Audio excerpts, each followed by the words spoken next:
उत्तर प्रदेश के उन्नाव जिले में एक छोटा सा गांव था, बिलंदापुर। दिन में यह गांव बहुत शांत और सुंदर दिखाई देता था। खेतों में हरियाली, कच्चे घर, तालाब और मिट्टी की सड़कों पर खेलते बच्चे, सब कुछ सामान्य लगता था। लेकिन जैसे ही रात होती, पूरा गांव डर के साए में डूब जाता था। गांव के बाहर एक पुरानी हवेली थी, जिसे लोग काली हवेली कहते थे। कहते थे कि उस हवेली में रात को चीखें सुनाई देती हैं। कई लोग वहां गए, लेकिन कभी वापस नहीं लौटे। गांव के बूढ़े लोग बच्चों को हमेशा चेतावनी देते थे, सूरज ढलने के बाद उस तरफ मत जाना। उसी गांव में एक लड़का रहता था। जुनैद जुनैद बाकी लड़कों से अलग था। उसे डरावनी कहानियां सुनना बहुत पसंद था। वह बहादुर था और हमेशा सच जानने की कोशिश करता था। एक दिन गांव के चौराहे पर कुछ लोग काली हवेली की बातें कर रहे थे। कल रात फिर हवेली से आवाजें आ रही थी। मैंने अपनी आंखों से खिड़की में किसी औरत को देखा। यह सुनकर जुनैद के मन में उत्सुकता बढ़ गई।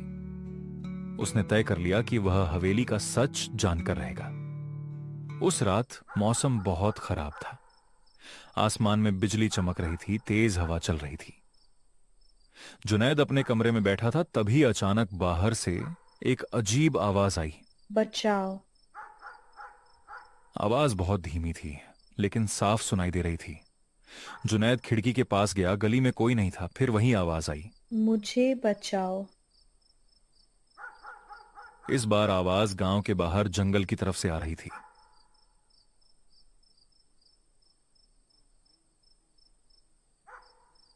जुनैद ने टॉर्च उठाई और अकेला जंगल की तरफ चल पड़ा।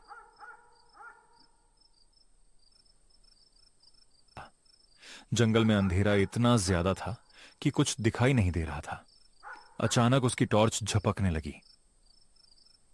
तभी पीछे से कदमों की आवाज आई।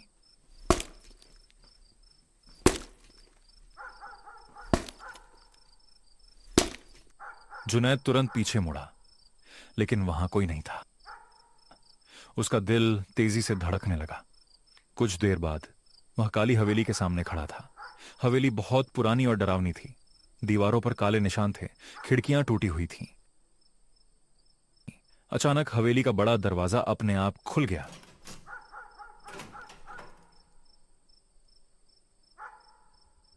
जुनैद डर गया,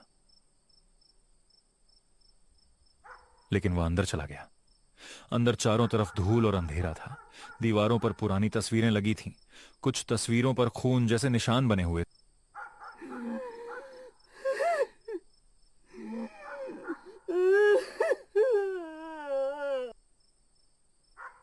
थे।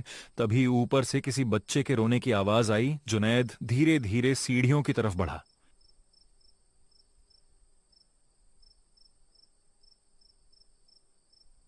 और अचानक उसके पीछे किसी ने जोर से दरवाजा बंद कर दिया।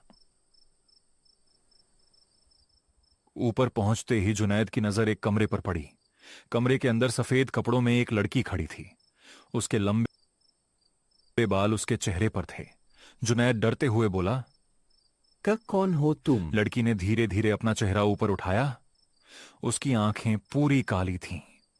जुनैद डर कर पीछे हट गया। तभी उसे फर्श पर एक पुरानी डायरी दिखाई दी। उसने डायरी खोली। उसमें लिखा था, इस हवेली में रहने वाली लड़की कंचन की मौत रहस्यमयी तरीके से हुई थी। जुनैद ध्यान से पढ़ने लगा। 30 साल पहले कंचन इस हवेली में रहती थी। वह बहुत शांत और अच्छी लड़की थी, लेकिन गांव के कुछ लालची लोगों ने उस पर झूठा इल्जाम लगा दिया। एक रात उन लोगों ने कंचन को हवेली के तहखाने में बंद कर दिया और हवेली में आग लगा दी। तब से उसकी आत्मा हवेली में भटक रही थी। अचानक हवेली में अजीब आवाजें आने लगीं। कमरे की सारी चीजें अपने आप हिलने लगीं। खिड़कियां जोर जोर से बंद होने लगीं। जुनैद समझ गया कि आत्मा जाग चुकी है। जुनैद नीचे भागा,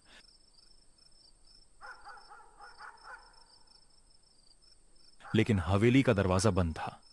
तभी अचानक पीछे से ठंडी हवा चली। उसने मुड़कर देखा। कंचन उसके ठीक पीछे खड़ी थी। कंचन ने धीरे से तहखाने की तरफ इशारा किया।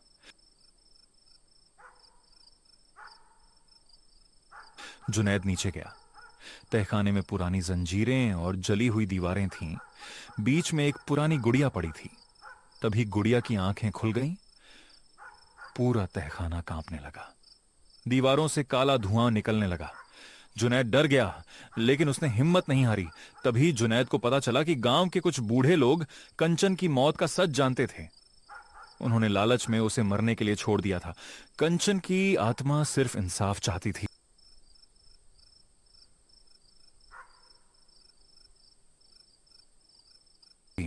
बाहर तूफान और तेज हो गया। बिजली हवेली पर गिरने लगी। हवेली धीरे धीरे टूटने लगी। कंचन बचाओ, जोर जोर से मुझे चीखने लगी। बचाओ, सबको जुनैद किसी सजा तरह हवेली से मिलेगी। बाहर भागा। मुझे पीछे इंसाफ पूरी हवेली आग में चाहिए। जल रही मुझे थी। इंसाफ गांव वाले चाहिए। दूर खड़े सब देख रहे थे। अचानक हवेली की सबसे ऊपरी खिड़की में कंचन दिखाई दी। वो मुस्कुरा रही थी।